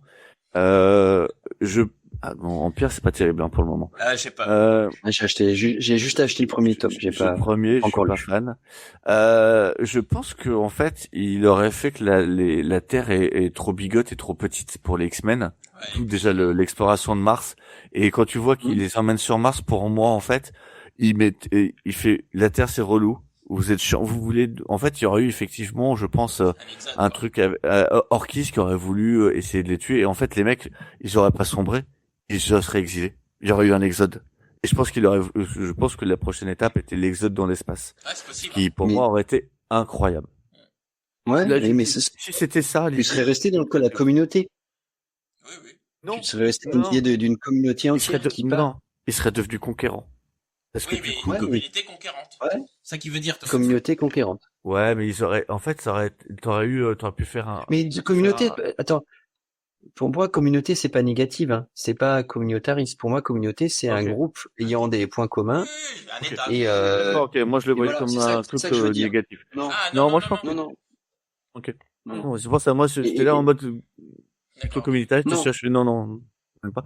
Non, moi, tu vois, j'aurais même vu un peuple juif, en fait, qui essaie de trouver ce que t'as déjà avec Krakoa. Et en fait, je pense qu'il t'a dit, bah, nous, Krakoa, c'est comme le moment où on est dans le désert, on a trouvé, et t'as Moïse qui se pointe avec les trucs, on s'installe, on pense que c'est là, et l'autre, il fait, hop.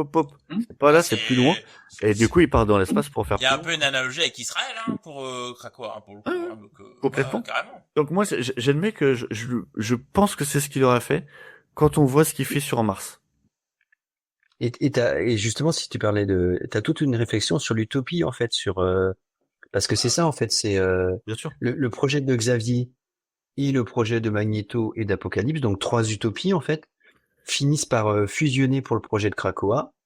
Et on se rend compte progressivement avec, au fil de la série X-Men ou d'autres séries, que, en fait, cette utopie devient un cauchemar. Et Moira incarne ce cauchemar de l'utopie. En fait, pour moi, c'est l'inverse. Moi, je trouvais ça intéressant. Je suis pas sûr qu'il y ait un cauchemar tant que ça sous la période Hickman. Bah, Moira, pour moi, incarne Moira apparaît très peu. Et ne devient vraiment vilaine qu'à Inferno au moment où, en fait, son plan est révélé. Avant, Moira, elle est juste cachée et le vert est plutôt féminin puisque c'est Moira d'une part puisqu'elle est cachée et après on voit qu'elle est méchante. Elle fait partie des fondatrices. Donc... Et c'est Mystique qui veut absolument récupérer Destinée. C'est ça. Le problème vient globalement de là et du seul mensonge que fait Xavier. À ce moment-là, parce qu'après, effectivement, ça a été développé, mais à ce moment-là, quand il crée l'utopie, le seul mensonge qu'il fait, c'est Mystique. Oui. Il dit, il n'y a pas de problème, mais pas tout de suite. Et c'est le seul mensonge qu'il a. Parce que tout le reste, ça va se passer comme ça. Il ment pas dessus.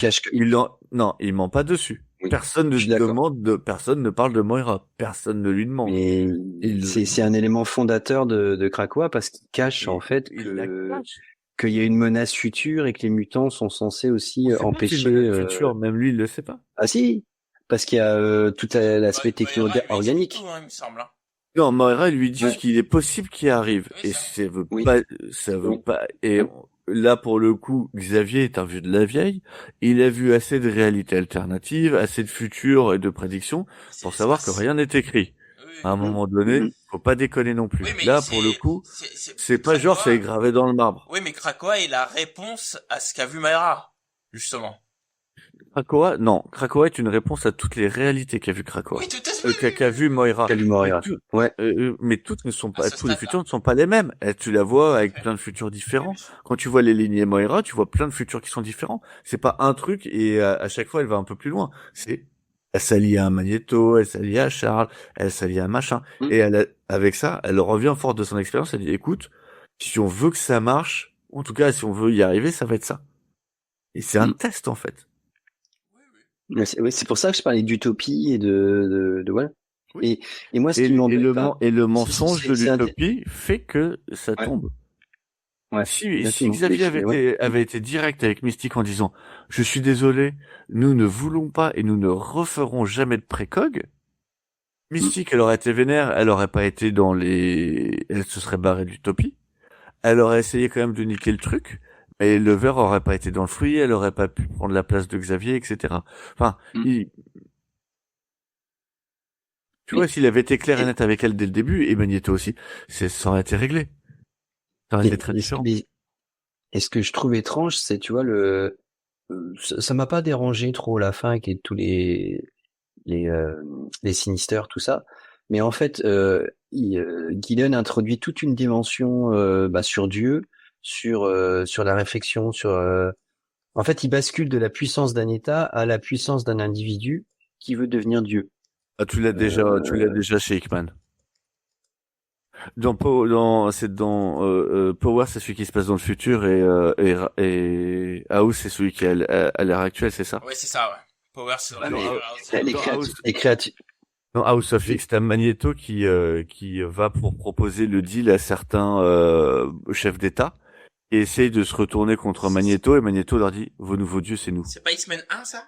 Oui, c'est nous. Oui, mais du coup c'est nous.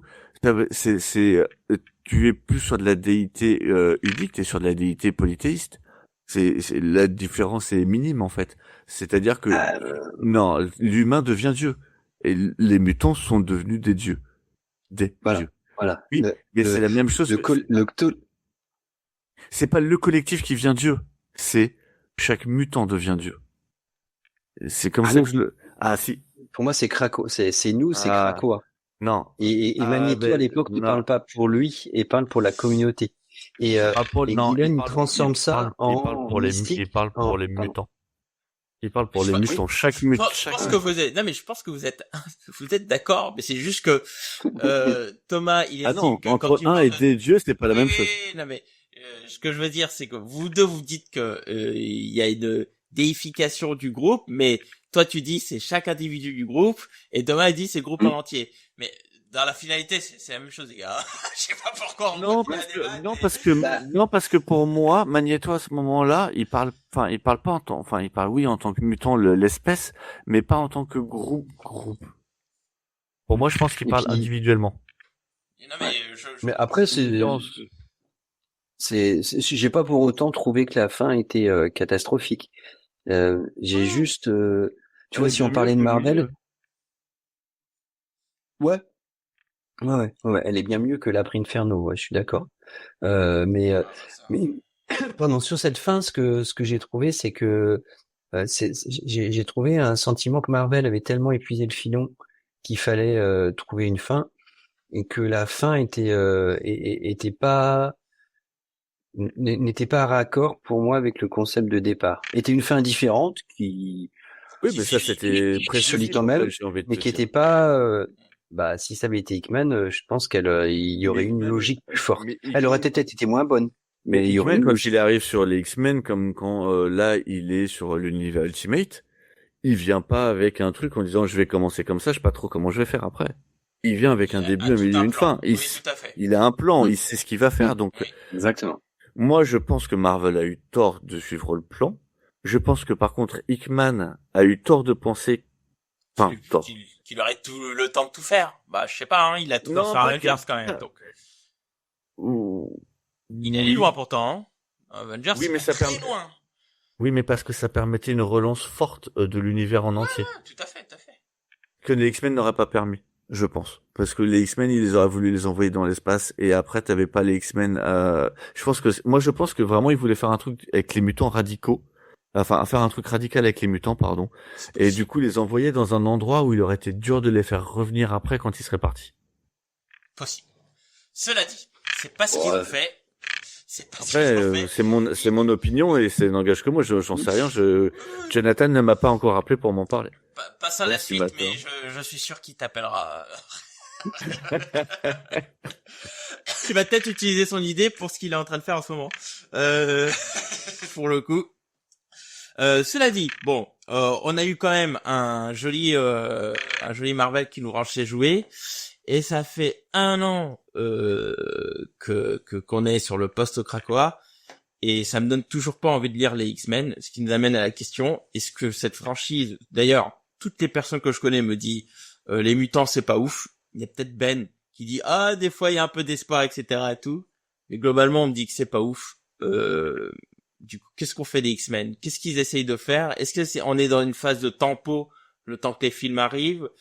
Mais est-ce qu'on peut se relever de ce qui s'est passé par rapport à Krakoa, messieurs? Oui, parce qu'on l'a déjà fait, qu'on a été sur une période globalement aussi nulle, pas si longtemps que ça, juste avant Krakoa. Enfin, moi j'aime bien la toute période juste avant, mais toute la période Bendis, ça a été quand même très compliqué. On savait pas si on allait s'en relever. Au final, oui, c'est juste une période de vache maigre. Il y en a déjà eu sur la franchise, il y en aura d'autres. C'est vrai que là actuellement, c'est pas fou quoi. On a pas d'idée quoi. Je le disais je le disais tout d'abord en off quand on était que tous les trois. Actuellement, le pitch est le même pour les 3 séries mère X-Men. C'est-à-dire que t'as un groupe de vétérans qui va se retrouver dans son coin à éduquer de jeunes mutants qui n'y avaient pas avant. Tu sais pas où sont passés tous les autres. Comprends pas vraiment. Il y en a plein qui manquent. Enfin, je veux dire, il n'y avait pas vraiment besoin d'aller créer des nouveaux jeunes mutants. On aurait pu déjà reprendre ce qui existait avant, essayer d'en faire quelque chose.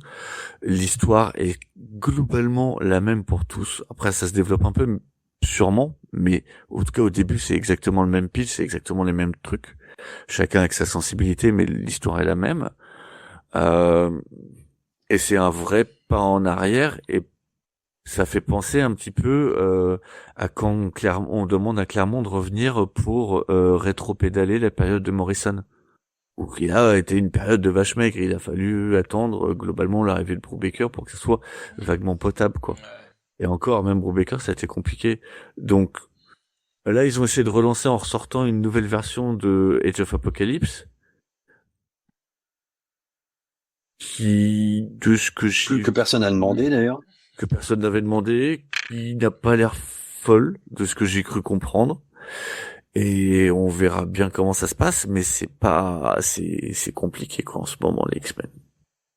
Ouais. Moi, je reprends ce que tu as dit. J'ai lu les 4 premiers softcover. J'irai pas plus loin pour à part peut-être une ou 2 séries si elles sortent en deluxe. Mais ce qui m'embête moi, c'est qu'il y a une vraie réaction. C'est qu'il y a un vrai retour en arrière. On fait pas comme si Krakoa n'avait pas existé. Non, ça on fait des allusions. Il y a des allusions scénaristiques. Par contre, au niveau du concept, des personnages, les mutants sont de nouveau une minorité opprimée. Les héros de nouveau décident de s'organiser par équipes qui n'ont pas vraiment grand sens. On comprend pas pourquoi tel personnage est dans telle équipe plutôt qu'une autre. Oui. Les histoires sont extrêmement linéaires. Des fois, c'est bien fait. Moi, pour l'instant, les 2 seuls récits que je voudrais peut-être lire en deluxe, c'est le X-Men de Kelly Thompson et David Marquez, que je trouve déjà très bien dessiné. Ouais, il est très sympathique pour l'instant. Ouais, et je pense que c'est celui qui a l'équipe la plus organique possible. Je suis d'accord. Parce que t'as Gambit et Malicia qui gèrent et qui sont les 2 héros principaux. Donc déjà, comme ils sont cousins mariés, c'est pas gênant. Tu rajoutes Wolverine qui a toujours été proche de Malicia, donc c'est pas gênant. Exactement. Et qui était tendu et Gambit, qui a toute une histoire complexe avec Gambit. Et t'as Tornade qui apparaît au début et qui va vite partir. Et t'as Jubilé. Et t'as Jubilé et Jubilé de Wolverine. Donc du coup, pour moi, c'est la plus organique. Et je trouve que Thompson tu vois, elle a constitué je sais pas si c'est elle qui a constitué l'équipe, mais en tout cas, il y a une vraie logique, comme tu le dis. On est dans des lieux aussi qui correspondent aux mutants. Ils vont en Louisiane. Il y a une partie dans l'ancien truc d'Xavier. Donc, et c'est très bien dessiné. Encore une fois. Donc, moi, j'ai bien aimé. Et pour l'instant, j'ai bien aimé aussi Exceptional X-Men avec Kitty Pryde. Parce que ça se passe à Chicago. Il y a un aspect vraiment très terre à terre. Par Man, là, je sais pas trop quoi, c'est ça? Ouais, c'est ça. Ouais, au début, j'étais comme la tête que tu fais, Blacky One, mais vous voyez pas, mais en fait, il est hyper sceptique. Donc, j'étais exactement comme toi. Le dessin fait un peu gravure de mode, donc j'étais hyper sceptique. Mais les 2 premiers épisodes sont très terre à terre, très qu'est-ce qu'on fait à Chicago, mais comme tu le dis, avec des nouveaux mutants, tout ça. Mais j'ai trouvé que ça se disait. Par contre, tout le reste, n'a aucun intérêt. Bah, Wolverine il reste, oui, mais Wolverine est nul depuis 20 ans. Ouais, mais qu'est-ce qu'il y a d'autre? La série avec Phoenix Solisday. X-Force, c'est Marcus Todd, donc j'aime bien le dessin, mais tu comprends pas trop pourquoi Forge, il y a une histoire dedans, bah, enfin, ça va pas. Qu'est-ce qu'il y a d'autre? J'ai pas encore qu'est-ce que vient foutre Forge dans X-Force, quoi? Oui, je suis d'accord. Ça, je suis d'accord. T'as la série avec Cyclope, qui a la moitié de son casting. C'est pas du front, quoi. Ouais. Alors c'est vraiment le X-Men des années 90, hein. C'est exactement ça. Il y a des cases reprises de Jimmy. Le seul truc qui fonctionne ou qui est un peu logique dans la conception de l'équipe, c'est que Illyana ait suivi Scott, puisque c'est le cas depuis un bon paquet d'années, qu'elle est toujours avec Scott, puisque c'était déjà la période Bendis, t'avais ça. C'était son adjointe dans la période quand il était capitaine des forces dans Krakoa, donc c'est logique. Le fléau, t'es là, tu fais ouais, je vois pas trop pourquoi. Le fauve, t'es là, tu fais pour les quasi. Qui revient gentil. Est-ce que c'était vraiment utile? Quentin Quire, c'est pas logique. Quentin Quire, il était mort à la fin de Krakoa. On lui a coupé, il avait plus que sa tête, son corps a disparu. Ouais.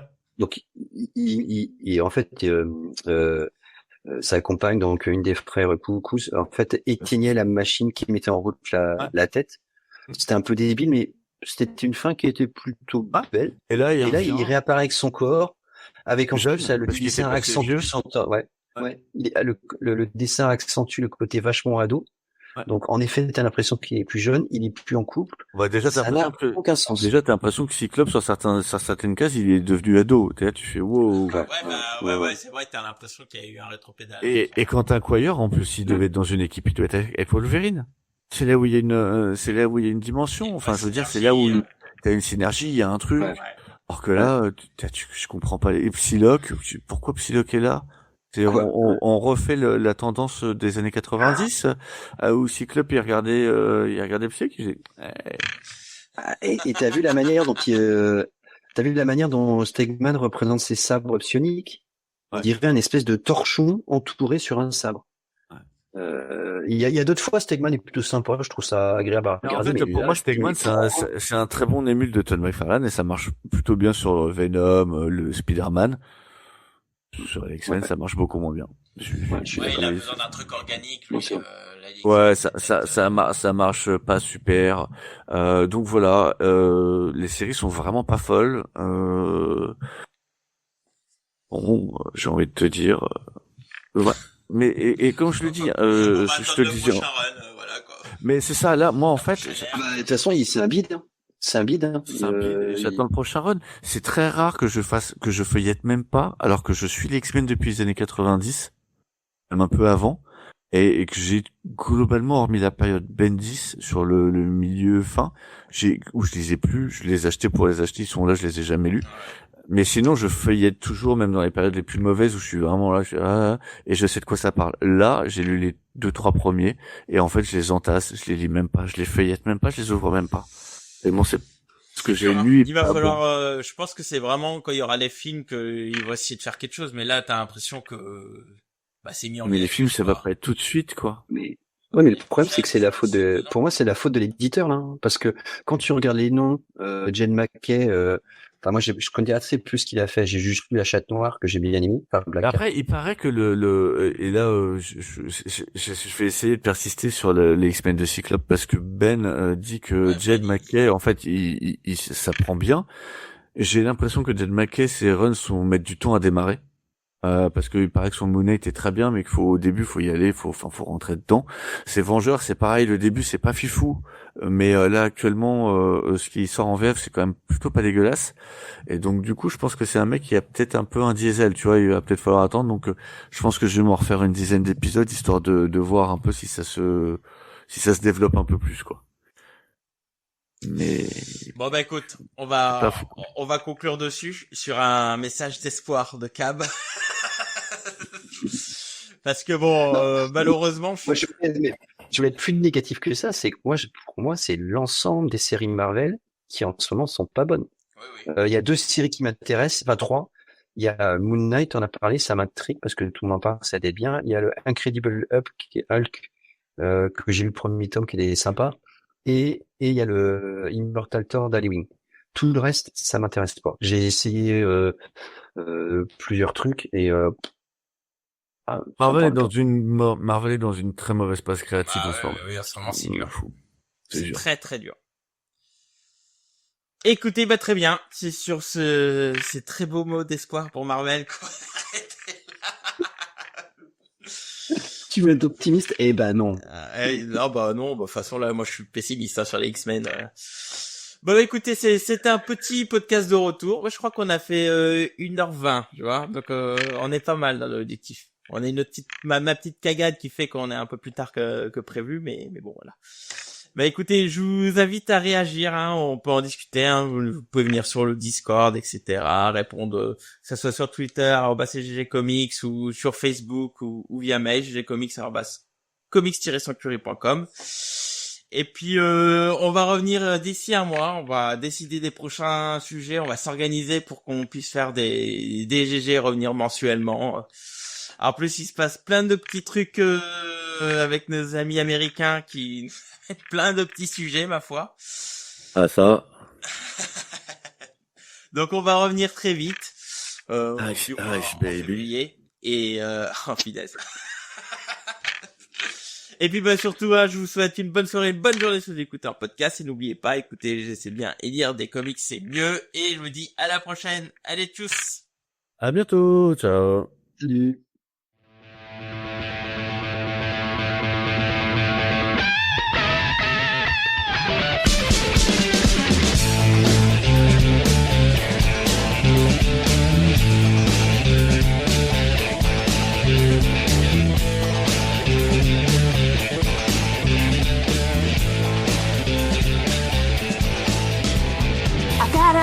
Life to live. Sometimes I can be very short. I need to satisfy my soul. I've got a feel empty hole. A change has got to come, baby, for my whole world will be done. It won't stay very long, baby. So God, peace. Do it, Mary.